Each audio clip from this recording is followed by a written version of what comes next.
February 14, 1968, 11:43 p.m. The back room of Small's Paradise on 7th Avenue and 135th Street. Frank Lucas sat at a wooden table. His hands were flat, his breathing was steady. Across from him, Bumpy Johnson held a loaded .38 Special. The barrel was pointed directly at Frank's forehead. The room was silent. No music, no laughter, just the sound of Bumpy's breathing and the hum of the radiator in the corner. $10 million in heroin sat 3 blocks away, hidden, untouched, uncounted. Bumpy's finger was on the trigger.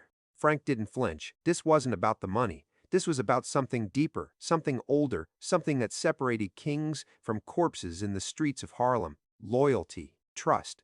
The silent code that kept men alive when the law couldn't protect them and the mob wanted them dead.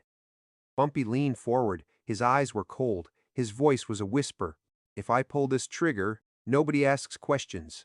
You understand that, country boy?" Frank nodded once.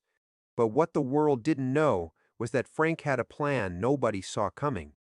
Not Bumpy, not the 5 families, not the FBI, and that plan would turn him into the richest, most feared man in New York City within 3 years.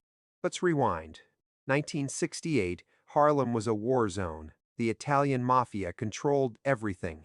The French Connection pipeline ran from Marseille to Manhattan, flooding the streets with diluted heroin cut down to 10% purity. The 5 families, Gambino, Genovese, Luces, Colombo, Bonanno had a monopoly. They set the prices. They controlled the supply. They owned the cops, the judges, and the politicians.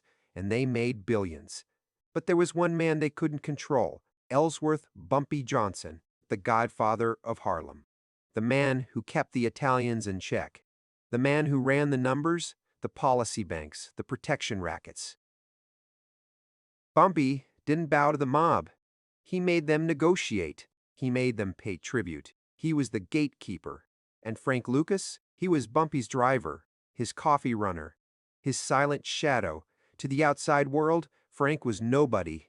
Just another country boy from North Carolina who swept floors and carried bags. But Bumpy saw something in him. He saw patience. He saw intelligence. He saw a man who understood the most important rule of the streets: the silent man lives, the loud man dies. Bumpy taught Frank everything. How to read people, how to move product without the Italians knowing, how to build wealth without flashing it, how to survive in a game where one mistake could get you buried in the Hudson River with concrete shoes. By 1968, Frank had been under Bumpy's wing for 15 years. He had watched, he had learned, he had waited. And while everyone saw him as a loyal soldier, Frank was studying the entire board. He knew where the weaknesses were. He knew the French Connection was overpriced and overcut.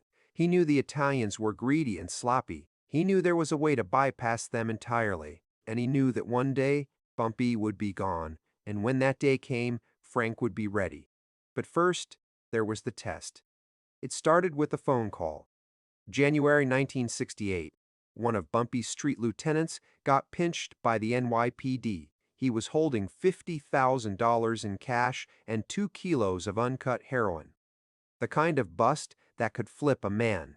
The kind of bust that could bring the whole operation down. Bumpy called Frank into the back room of Small's Paradise. The same room where the gun would be pointed 3 weeks later. "We got a problem, country boy." Frank listened. "Sonny's in custody. He's looking at 20 years. The Italians think he's going to talk. They want him gone. They want me to approve it." Bumpy paused. He lit a cigarette. The smoke curled up toward the ceiling. "But here's the thing. Sonny's got family. He's got a wife, 3 kids.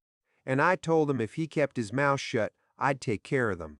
Now the Italians are putting pressure on me. They're saying if Sonny talks, it's on me. If I don't handle it, they will."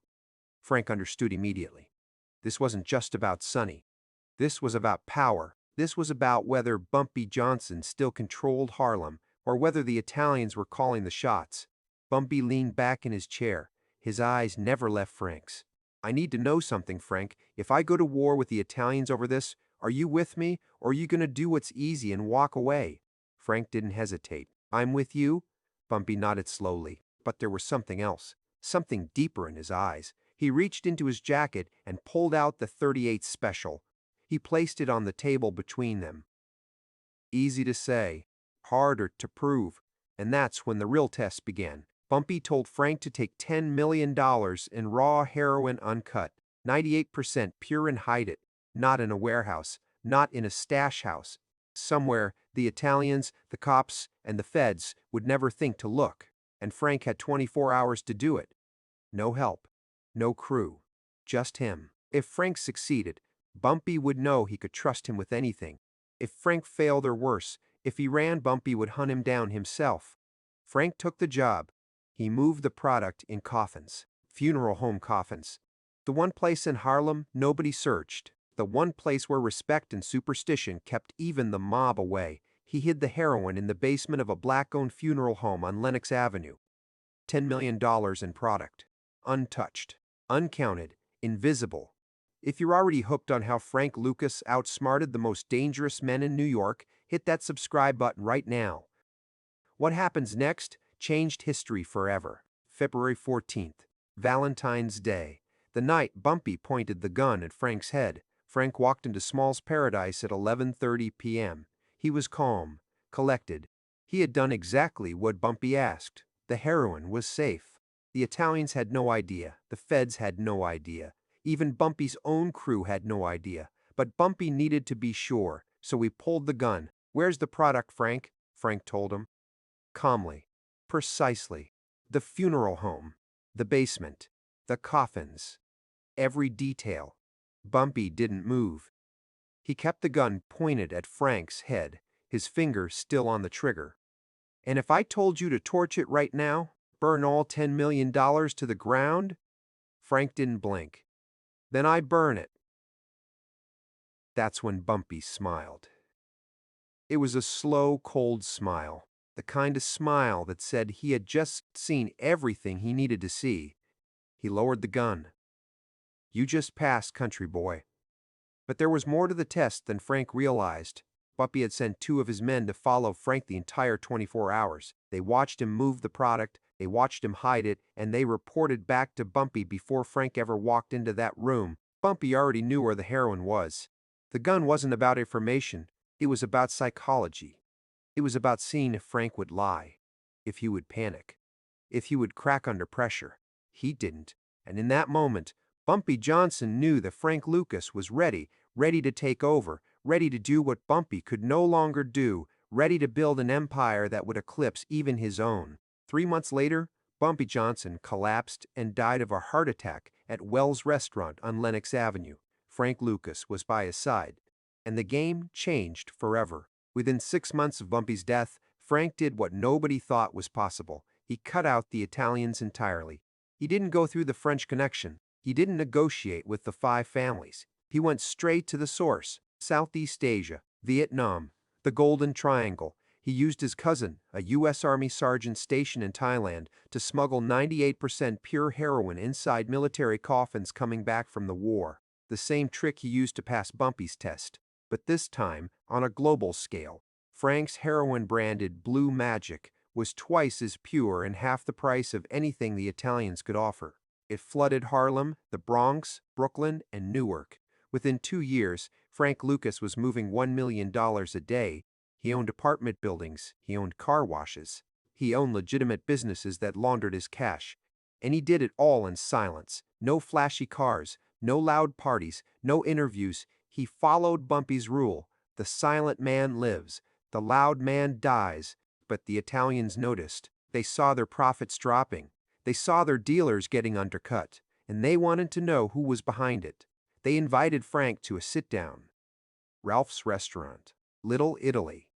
June 1970. 9 men, all made guys, all connected to the 5 families. Frank walked in alone.